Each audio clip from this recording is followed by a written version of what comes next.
ഭയങ്കര വിശപ്പ്. കഴിക്കാൻ എന്തെങ്കിലും ഉണ്ടെങ്കിൽ ഒന്ന് എടുത്തേ. അടി വാ, പുട്ടും ചായയുണ്ട്. പുട്ടും ചായയോ? പഴവും കടലൊന്നും ഇല്ലേ പുട്ടിൻ്റെ കൂടെ? ചായയാണോ പുട്ടിൻ്റെ കൂടെ കഴിക്കുന്നത്? രേഷ്മ, ഈ പുട്ടും ചായയും കൂടി ഇല്ലേ നല്ല കോമ്പിനേഷനാണ്. ആ പുട്ടിനകത്തോട്ട് ചായ ഒഴിച്ചൊന്ന് കഴിച്ചു നോക്കൂ. എനിക്ക് വേണ്ട. ദാഹത്തിന് ഇച്ചിരി വെള്ളം തരാമോ? ഇന്ന് രേഷ്മ ഇഷ്ടംപോലെ ചായയുണ്ട്. നിനക്ക് ഉന്മേഷവും കിട്ടും, നിന്റെ ദാഹവും മാറും. നല്ലൊരു ചായയും കൂടി. എനിക്ക് പുട്ടും വേണ്ട, പഴവും വേണ്ട.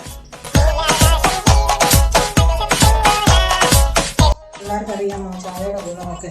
ഒന്നും വേണ്ട, വെള്ളം കുടിക്കാൻ വാങ്ങിക്കാം.